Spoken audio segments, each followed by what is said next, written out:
Ivanka came in ready to provoke, but Obama didn't bite. He waited, let the tension build, and when he finally spoke, calm took control of the room, turning an ordinary TV debate into a moment of power no one could look away from. The studio was loud before the cameras even rolled.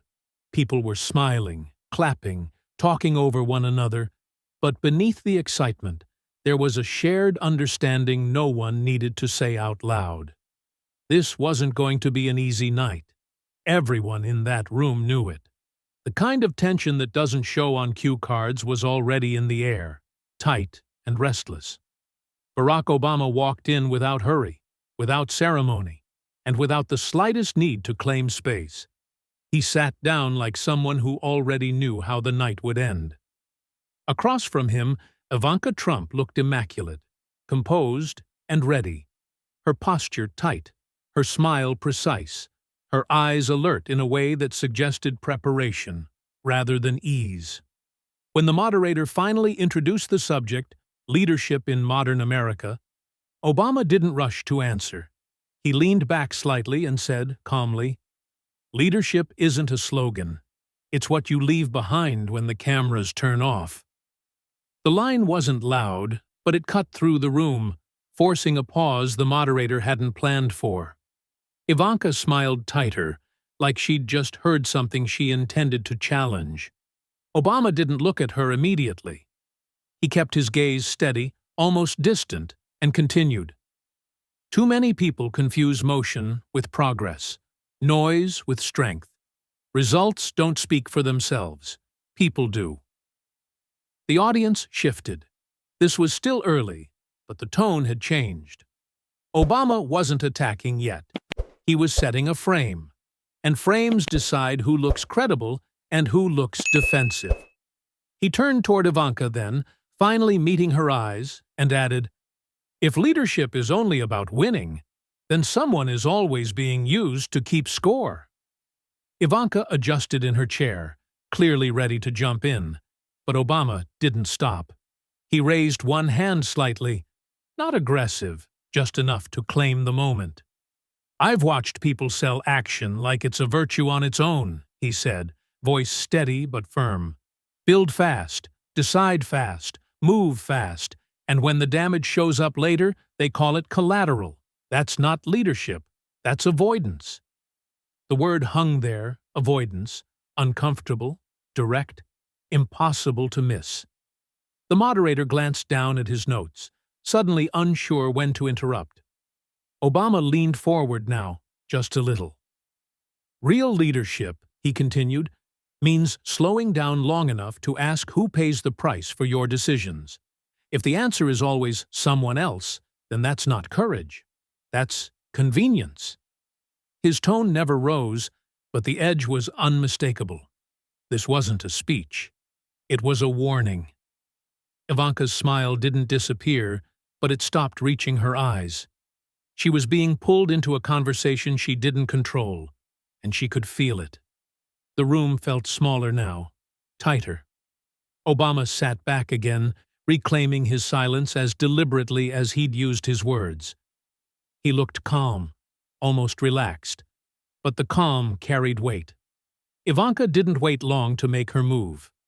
As soon as the moderator finished framing the question about leadership, she leaned in slightly, confident, controlled, already smiling like she knew where this was going. "Leadership isn't about sounding good," she said, voice smooth but firm. "It's about results. People are tired of speeches. They want outcomes." She let the word results hang for a beat, then added, almost casually, "My father always believed that unity isn't something you talk about. It's something you force into existence by acting." A few heads in the audience nodded. Others stiffened. The line had landed exactly where it was meant to. She kept going, gaining speed. "Some leaders spent years talking about bringing people together," she said, eyes flicking toward Obama for just a second. "But talking doesn't build jobs. Talking doesn't protect borders.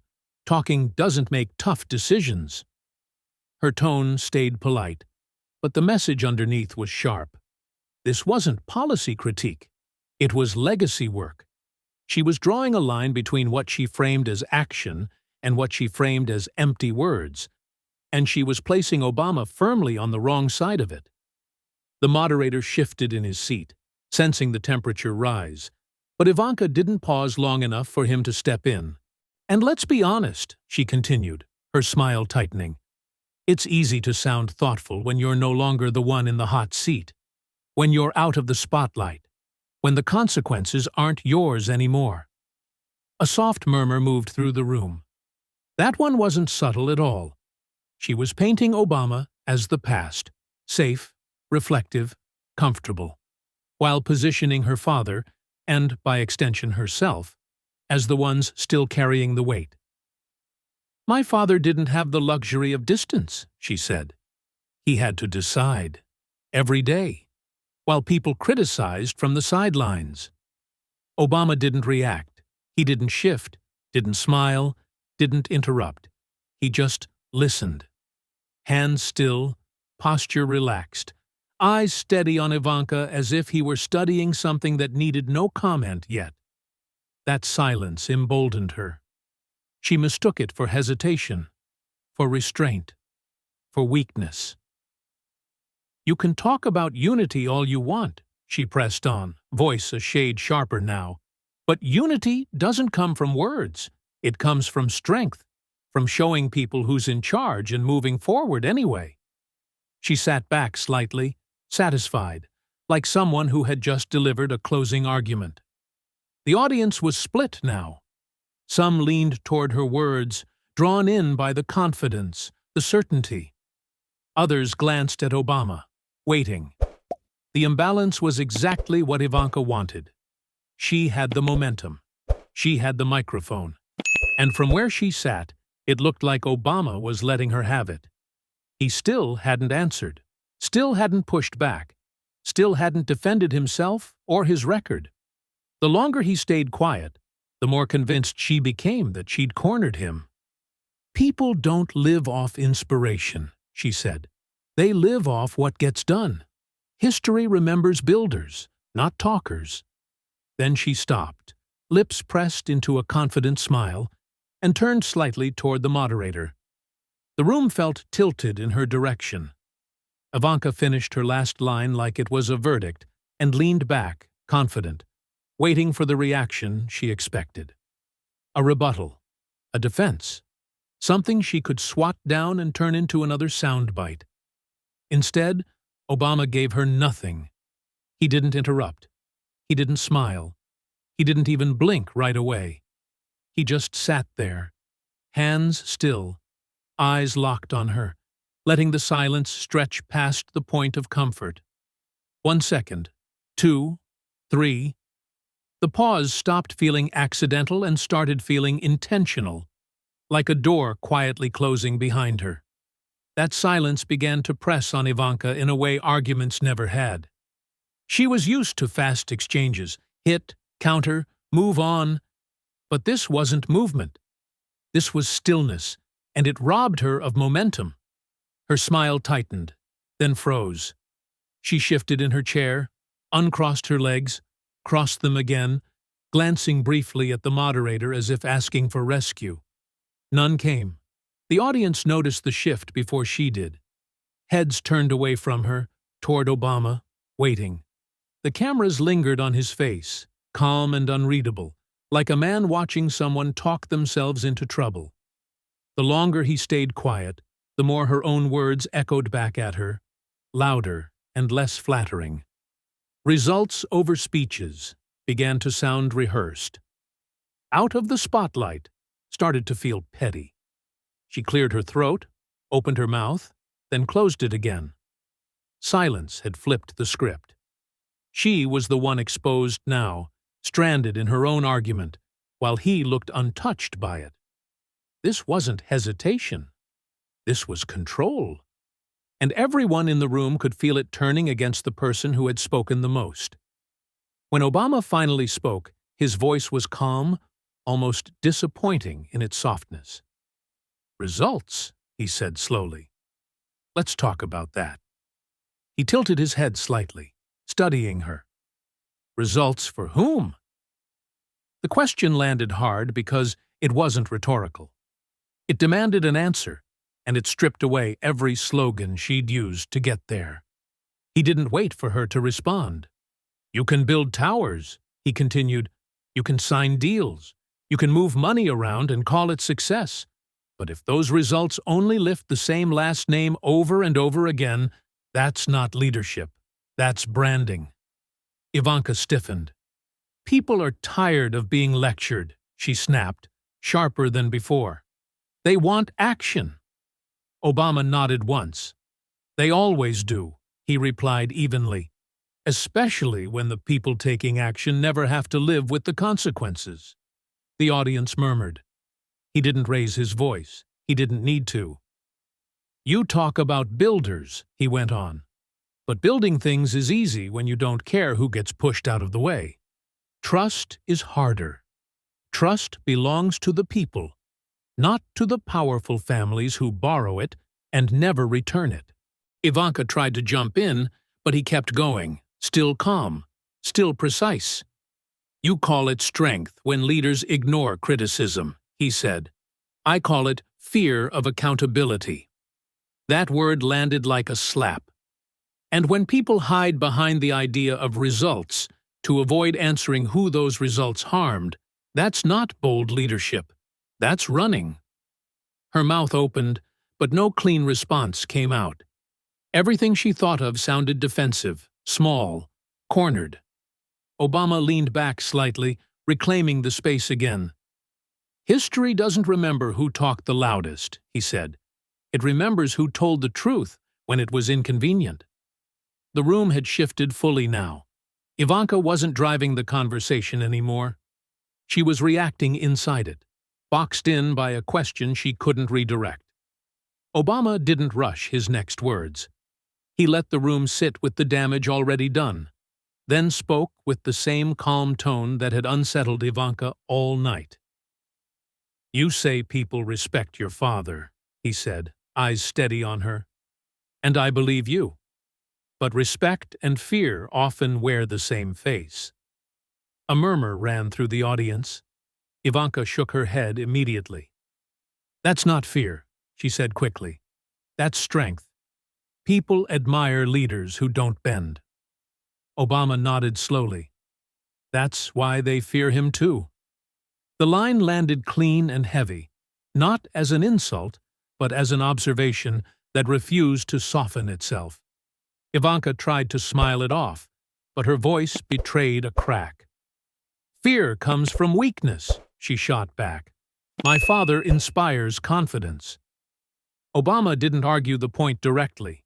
He leaned back slightly and said, Fear comes from unpredictability, from power that doesn't answer questions, from leaders who demand loyalty before they earn trust. The audience went quiet. Ivanka opened her mouth, then paused, realizing the trap. If she pushed back, she'd have to deny the obvious tension her father created even among supporters. If she stayed quiet, it would look like agreement. The room had shifted again, and this time there was nowhere comfortable for her to stand. She chose to push. Loyalty matters, she said, sharper now. My family believes in standing together. That's not something to be ashamed of. Obama nodded. I respect loyalty, he replied. I really do. But loyalty that silences truth isn't strength. It's submission. That word hit harder than any raised voice could have. Ivanka's hands tightened in her lap. Her breathing changed, subtle but visible. She glanced toward the moderator, then back to Obama, realizing he wasn't attacking her family. He was dissecting the concept she'd built her entire defense on. You're asking people to confuse obedience with respect, Obama continued calmly. And when leaders reward loyalty more than honesty, they don't get better decisions. They get quieter rooms. The audience shifted again, eyes locked on Ivanka now, waiting to see how she'd answer. She hesitated just long enough for the cameras to catch it. That hesitation said more than words ever could. Her confidence hadn't disappeared, but it had slipped. Off rhythm, off balance. She looked like someone calculating risk instead of delivering lines. Obama didn't press further. He reclaimed his silence once more, and in doing so, reclaimed the room. Ivanka tried to steady herself, lifting her chin, forcing composure back into her face. But the damage was done. Ivanka leaned into her next move with visible intention. She straightened her posture, softened her tone just enough to sound sincere, and brought the conversation somewhere she believed was untouchable. "Leadership starts at home," she said, hands resting calmly on the table.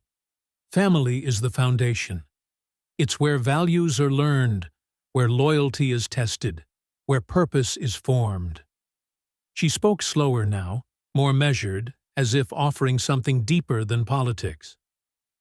"My father leads the way he does because family matters to him. Because protecting the people you love teaches you how to protect a country." The audience responded the way she expected.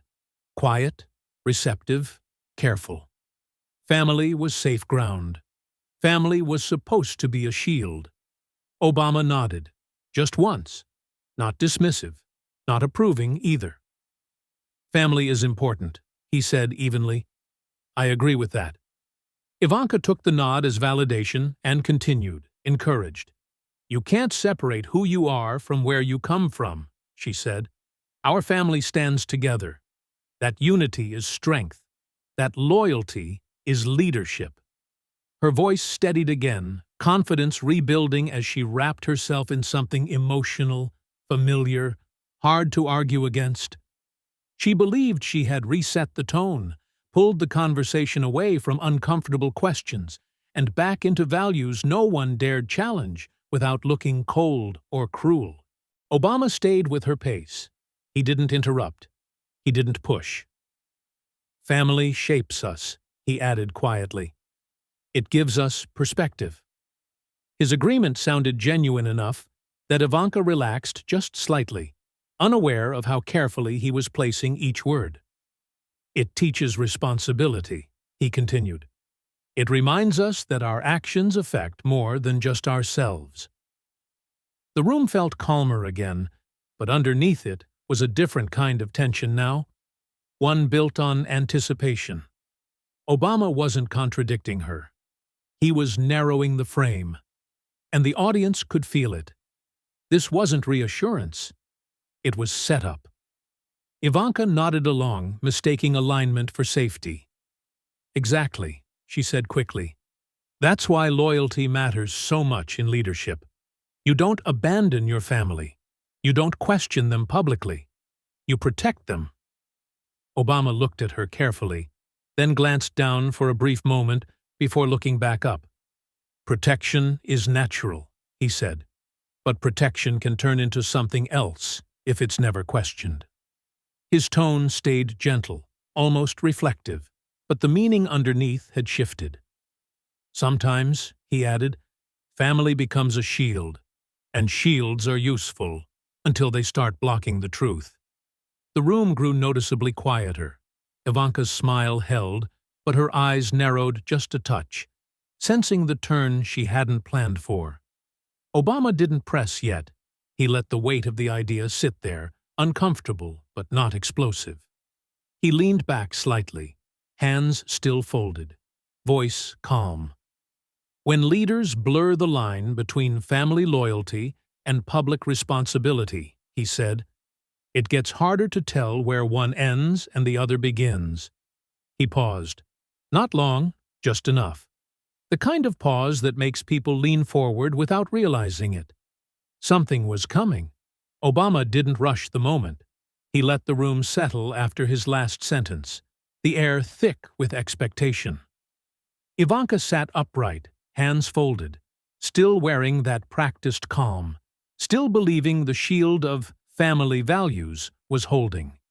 The moderator glanced between them, sensing something had shifted, but not yet understanding how far. Obama looked at Ivanka, not sharply, not aggressively, almost gently. When he spoke, his voice was low, measured, careful in a way that made people lean in without realizing it. "You've talked a lot about family," he said, "about loyalty, about where leadership begins." He paused, just long enough for the silence to sharpen. Then he asked it, quietly, plainly, without emphasis. "Baron is your son?" The question didn't sound like an attack. It didn't sound like an accusation. It sounded like a clarification, simple, almost administrative. And that was what made it devastating. The room froze. Ivanka's smile stopped mid-breath, like someone had hit pause at the wrong time. For a split second, she didn't react at all. No words, no movement, just stillness. The audience didn't gasp.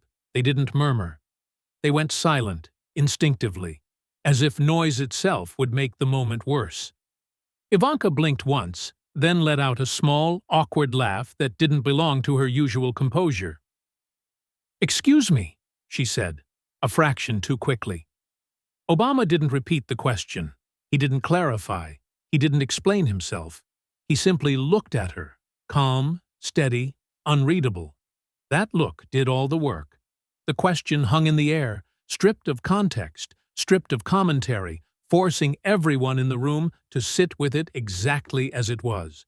Not a statement. Not a claim. Just a mirror held up at an uncomfortable angle. "No," Ivanka said finally, her voice lighter than before, thinner. "Baron is my brother. I think everyone knows that." She smiled again, but this time it was brittle, rushed, like a reflex rather than confidence. Obama nodded once. "Of course," he said softly. No challenge, no contradiction. He wasn't there to argue facts. He wasn't there to prove anything. That was the trap. There was nothing to fight. He added only one thing, almost thoughtfully. "I was just listening to how you described family as a single shield. I wondered where that shield begins, and where it ends." The silence returned, heavier now. Ivanka opened her mouth to respond, then stopped. Whatever answer she reached for felt wrong before it even formed. Defending herself would sound defensive. Laughing it off would sound dismissive. Attacking him would make it worse. Obama had not accused her of anything. He had simply drawn a line and invited the room to look at it. The power of the moment wasn't in what he said. It was in what he didn't say.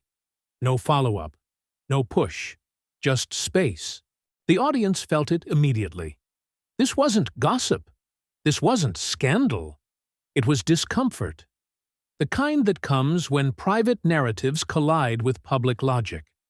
The question forced a boundary into view without crossing it. Ivanka's earlier certainty began to drain from her posture. Her shoulders stiffened. Her hands tightened slightly in her lap. She tried to reclaim control with words about loyalty and misunderstanding, but her voice no longer carried rhythm. The room had stopped moving with her. Obama stayed still. He didn't lean forward to finish her. He didn't lean back to celebrate. He let the silence speak, because silence was the only thing that couldn't be argued with. The question remained unanswered in the only way that mattered, not because it needed an answer, but because it exposed a fault line.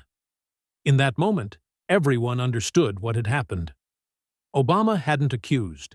He hadn't revealed. He hadn't claimed truth. He had simply opened the door to it. No one spoke. Not the moderator. Not the audience. Not Obama. The silence hit like a physical weight. 1 second passed, then another. Each moment stretched longer than the last, cutting deeper precisely because nothing followed it. Ivanka tried to smile through it, but the smile no longer obeyed her. It flickered, then stiffened. She cleared her throat, opened her mouth, and forced out a few words about misunderstanding and context. But her voice trembled, thin and uneven, betraying her before the sentence could land. Obama didn't move. He didn't interrupt. He didn't correct her. He didn't even look away. He simply stayed still, letting the quiet do what arguments couldn't. Every second of silence stripped another layer off her composure. The audience could feel it. This wasn't an attack. No one was pressing her. No one was accusing her of anything. And yet, she was unraveling all on her own. 10 seconds in, the room felt unbearable. 20 seconds in, it felt final.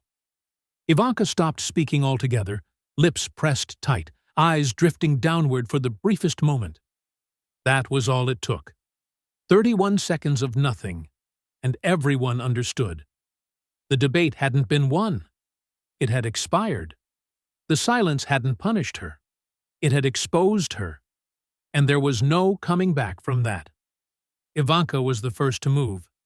She straightened her papers even though they didn't need it, offered a polite smile that no longer convinced anyone, and stood. Her exit wasn't dramatic. That was the point. She didn't storm off. She didn't argue. She simply left, heels clicking softly against the floor, carrying the quiet with her. The room stayed still long after she disappeared from view. Obama remained seated. He didn't claim victory. He didn't explain what had just happened. When he finally spoke, his voice was calm, reflective. "Leadership isn't proven by how loudly you speak," he said. "It's proven by the questions you're willing to face, and the ones you avoid." He paused, then added gently, "And sometimes the most honest answer is silence." There was no applause at first, just recognition. Calm had beaten volume. A question had outweighed an accusation. Silence had ended what arguments could not. Obama stood, nodded once to the moderator, and walked off without looking back. He hadn't dominated the room. He had dignified it. If you felt the weight of that silence, you already understand who truly held the power. Don't forget to like, subscribe, and share this story if you believe calm can be stronger than noise. And tell us in the comments, was this a debate or a moment of truth?